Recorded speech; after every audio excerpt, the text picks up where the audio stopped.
Hello everyone, you're watching Bhutan This Week, our weekly news magazine program with me, Namgye Wangchuk. Our top stories this week. His Majesty the King and Her Majesty the Gyaltsen graced the opening of 53rd Raising Day of Indian Military Training Team in Ha on Sunday. The government will declare a 3-day holiday from 9th till 11th November this year to commemorate the 60th birth anniversary of His Majesty the 4th Dukalpo. And Bhutan displays an impressive football despite losing to Hong Kong. His Majesty the King and Her Majesty the Gyaltsen graced the opening of 53rd Raising Day of the Indian Military Team in Ha. Thousands of people gathered for a 2-day celebration popularly known as Imtat Mela. The fair this year was dedicated to the 60th birth anniversary of His Majesty the 4th Dukalpo. The Imtat Mela, held annually, showcases several stunt shows, exhibitions and dances.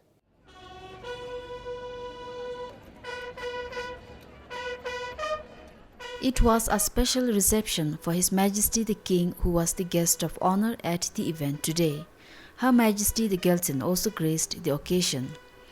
The festival started with the ceremonial butter lamp lighting by His Majesty the King.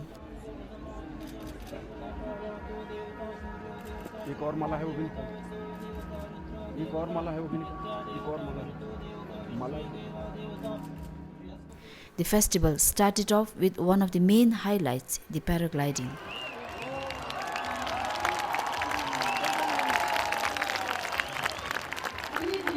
People watched in awe as 4 paragliders jumped off a helicopter some 6,000 feet off the ground.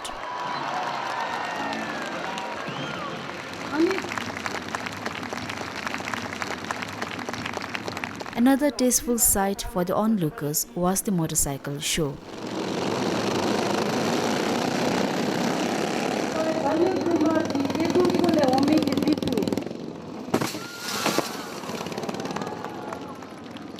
Several daredevil stunts performed with ease and perfection. The dog show was also another entertaining exhibition performed by the well-trained army dogs. The dogs performed hurdles, ladder climbs, rope walks and also exhibited some of their military skills for bomb detection and watch guarding. Other entertainment and cultural programs were also performed.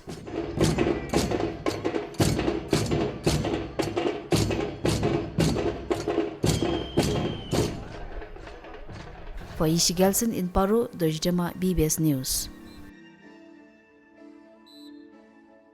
As part of His Majesty's land reform exercise, more than 8,000 acres of land kidu was granted to 7,011 throm holders of Chukha Dzongkhag. Chukha is the 14th Dzongkhag where land kidu has been granted as part of the reform exercise. During an audience granted to the people of Chukha Dzongkhag, His Majesty described land as a scarce and precious resource. His Majesty advised the people to make good use of the land that was being granted to them. His Majesty also assured the people that once the first round of land kidu is completed across the country, the second round would commence to ensure that land issues continue to be resolved.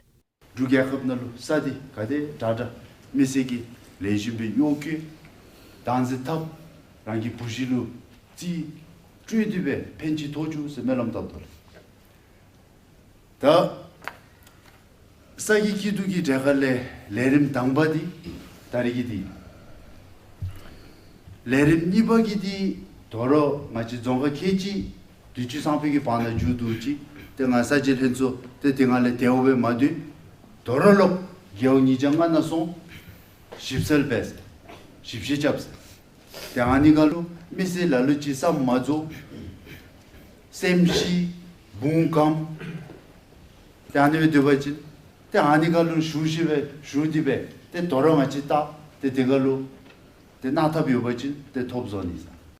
The land reform exercise began in 2007 with the Royal Command from His Majesty to carry out a national cadastral resurvey program. The National Land Commission began this comprehensive survey from June 2008 and completed it by December 2013. The NCRP brought to light the various discrepancies in land use, records and ownership across the country. The discrepancies are being resolved conclusively with His Majesty's granting of the land Kidu to those people who have been using state land for generations without ownership.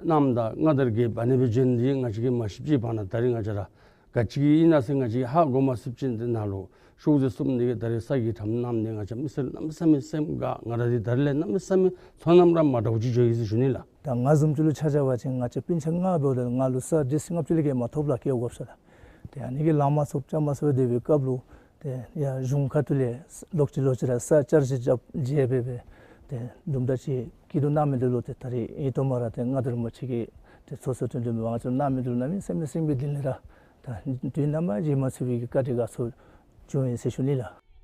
In Chukka, His Majesty personally met thousands of people from across the Dzongkhag and granted Toka. Till date, over 131,000 acres of land have been granted in 144 geworks.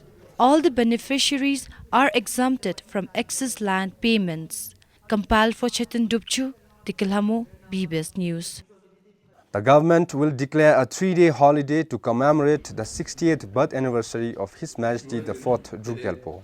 It will be from 9th till the 11th of November. Series of events highlighting the contributions of the 4th Drukgyalpo will be held across the country. The main event will be observed at the Changlimitang Stadium in Thimphu on the 11th. His Majesty the 4th Drukgyalpo will be gracing the event. A Chenriji statue will be distributed in all the gyoks for the occasion. Meanwhile, Shungdasa will conduct spiritual events and religious recitations at the Shezong and Tendrolthang from 7th till the 8th of November. A Japten dedicated to His Majesty the 4th Drukgyalpo was also released. Thimphu District Court will most probably decide next month whether to continue prosecuting the case between Dasho Peljor Jedoji, popularly known as Dasho Benji, and Drukphuntsum Tsokpa. Thimphu District Court was to decide in June if they were to hear the case. The delay of the case was due to verification of evidence submitted by the legal representative of Dasho Benji and owing to domestic matters of people involved in the case. The court took time to verify a video clip of Deputies Convention held after 2013 elections. Dasho Benji's legal representative had submitted the clip to prove that DPT is a seditious party.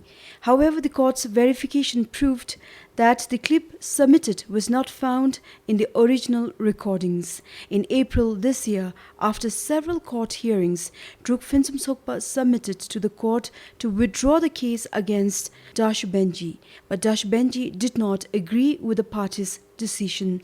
In September last year, DPT filed a libel lawsuit against Dasho Benji, accusing him of posting a defamatory statement having robbed the country blind against the party on Facebook. Pemal Hadin, BBS News. The health walk this year raised over 11 million mitram just in Thimphu. Her Majesty the Queen Mother Sangye Chodin Wangchuk graced the annual health walk this year in Thimphu. Hundreds walked from Royal Thimphu College to Clock Tower Square. The walk was to promote a healthy lifestyle and to raise funds for the Bhutan Health Trust Fund. Various organizations, agencies, ministries, and individuals donated money for the Bhutan Health Trust Fund. The government now formally launched the financing of essential drugs and medicines through the Bhutan Health Trust Fund money. Move for Health walk was first initiated by the former Health Minister Sangin Yudup in 2002, raising almost $2 million. The Royal Civil Service Commission's proposal to increase the duration of maternity leave from 3 to 6 months will most likely be submitted to the Cabinet for endorsement next month. Another 6 months of paternal leave, which either one of the working parents can take, is being proposed as well. Working fathers' entitlement of 5 days paternity leave has been proposed to be extended to 10 days. At the moment, task force members from the RCAC, National Commission for Women and Children, Ministries of Health and Education, Finance and Labour are reviewing some of the provisions for extension of maternity leave. Comparatively, the Labour Ministry has been seeing increasing number of cases related to violation of labour laws. From 106 in 2013, the figure increased to 145 until June this year. Of various cases reported, non-payment of wage is the most common. 79 such cases were reported so far. Thimphu tops this list with 41 such complaints. The increase in figures, Labour Ministry says, is an indication of an informed society.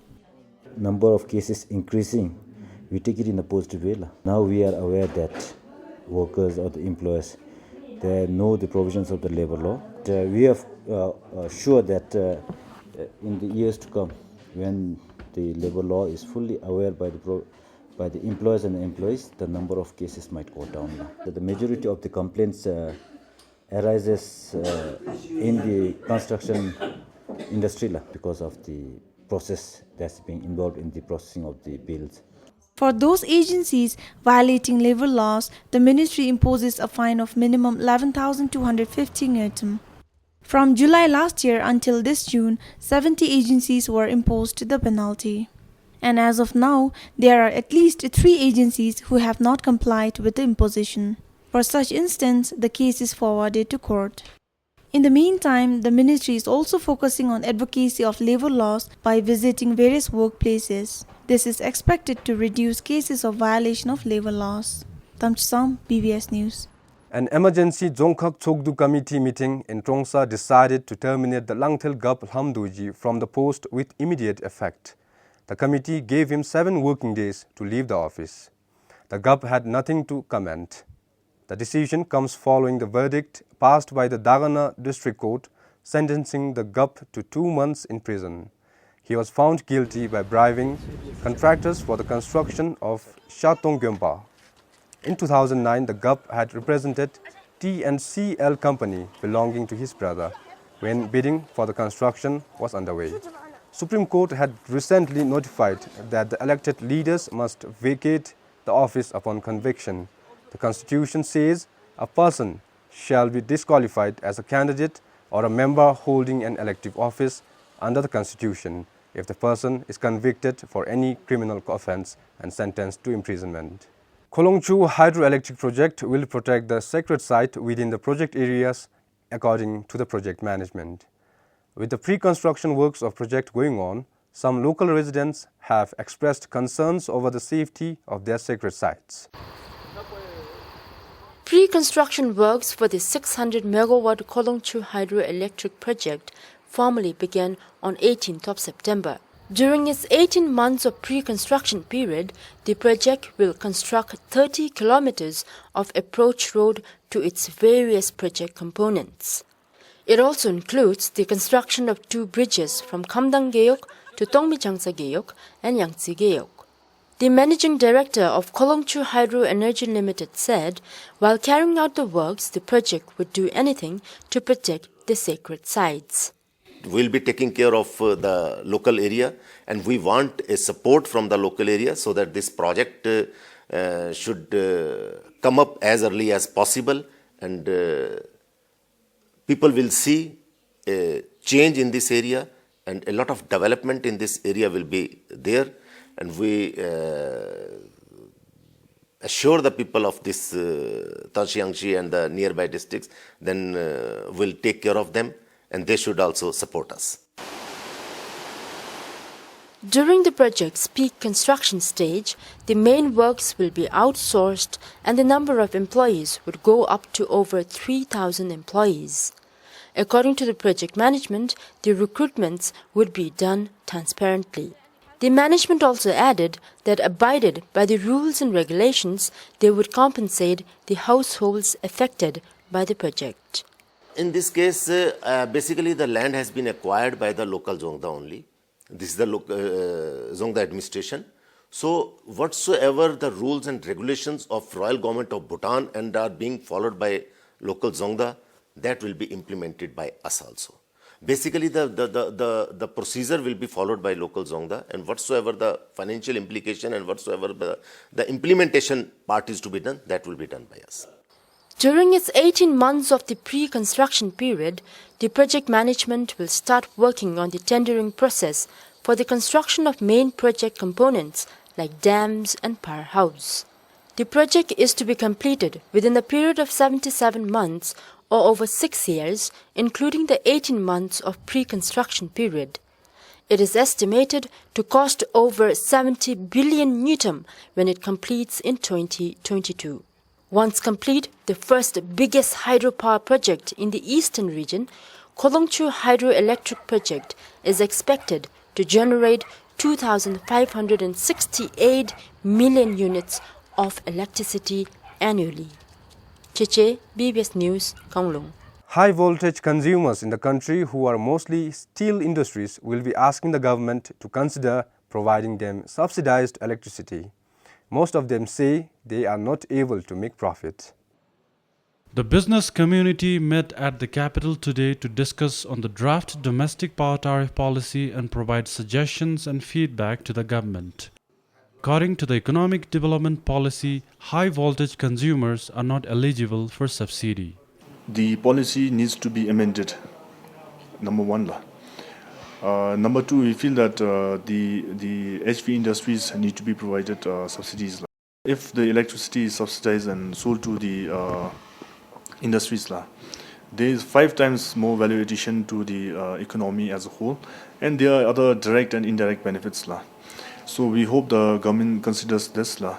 And out of the many, if I just name another one, what we are requesting is to give 15 to 20 years roadmap of the electricity tariff, so that we can attract FDIs and meanwhile we can give the domestic investors something to make their investment plans on. A private sector representative at the meeting said, once Punazangchu 1 and Mangdishu hydropower projects are commissioned, the government will have enough royalty energy to subsidize even the high voltage users. Since the present method of calculating electricity tariff based on the cost-plus model provided room for inefficiency, the business community suggested moving towards a price cap method to determine electricity tariff. The business community is also suggesting that the domestic price of electricity should always be lower than export price. Today, electricity tariff for high voltage users are more than the export price. Nirub Gelson for BBS News. Travelers feeding the monkeys along the Thimphu-Phunchuling highway have become common, but people in Chukha are not so comfortable about it. The issue was recently raised in the highest decision-making body in the Dzongkhag Chokdo. It is an easy meal for the monkeys. They just wait by the road to be seen and vehicles pull over to feed the animals. And monkeys prefer this because it needs very little effort. This has been a trend for about a year now. During the Dzongkhag Sokdo, the local leaders expressed concern over the behavioral change in the monkeys.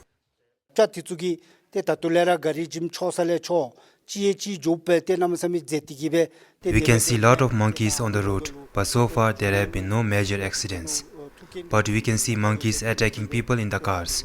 So in future, we can see lot of possible problems and we just need to take serious precautions.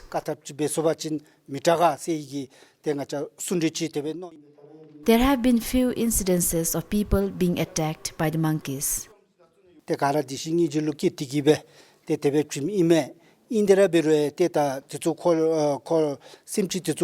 People feed the monkeys out of love for animals.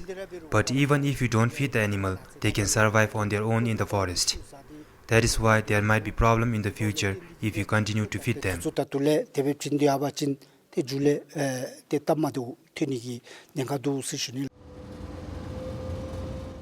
Locals said it is mostly the people traveling in buses who feed these monkeys. Dzongkhag Sokdo decided that the monkey business should stop once and for all. The concerned authorities would be informed about it. For Kingatashi in Finsling, Dojjama, BBS News. After 4 losses in a row, Bhutan salvaged some pride and put up a decent performance against Hong Kong on Tuesday. However, Bhutan lost narrowly to the higher-ranked side, Hong Kong, by 1-0 in the second leg of the World Cup qualifier. Hong Kong forward line looked to wreak havoc early on but failed to make it count. The Bhutanese offense also got good chances but failed to find the target. The Bhutanese goalkeeper was at his best and his quick reflexes helped Bhutan keep Hong Kong forward frustrated. The game seemed like heading to goalless draw, but towards the end of the game, Bhutan conceded a corner which was converted with a header from a Hong Kong player. Bhutan still sits at the bottom of Group C and Hong Kong remains at the second spot. The Asian Athletic Physique champion of 49th Asian Bodybuilding Championship, Sangyet Chitrim, returned home on last Friday. He is the only male athlete in the championship to win 2 medals. 4 Bhutanese bodybuilders took part in the championship held in Uzbekistan. At the airport, Sangyet Chitrim was received by his family and friends. He is the first Bhutanese to win a gold medal in an international bodybuilding competition. Sangyet secured gold in men's athletic physique and silver in open fitness physique categories. Last year, for the same categories, he secured bronze. We learn a lot of things. We get exposure, we meet different kind of people. And the main thing is you can identify your country in front of outside world. When I first went, when I said I'm from Bhutan, everyone was wondering. But now when I went second time, most of them, they know where Bhutan is. Now I'm sure, after winning this gold medal, most of them know where Bhutan is, especially like bigger countries like China and also like tough competitors like Iranians. Leaving his career in the Royal Bodyguard and disagreements with close ones were some of the sacrifices the 33-year-old athlete had to make to pursue his passion. I've given my heart and soul. I've sacrificed a lot of things in my life. I went against a lot of wishes and wills of my close ones. And I took a lot of troubles. And also I've divided my time. I just go to my office till afternoon. From afternoon I dedicate myself just for weight training. And I pack my diet. I never ever missed even on a single diet. I'm very happy today that whatever I've sacrificed is worth it at the end. He shared that this achievement would not have been possible without the supports received from His Royal Highness Prince Jigel Ugen Wangchuk, the President of Bhutan Olympic Committee, President and members of the Bodybuilding Federation, his family and friends. Compiled for Rishi Gelson, Namgyo Wangchuk, BBS News. That is all we have for you this week. Thank you for joining us. This is Namgyo Wangchuk saying goodbye.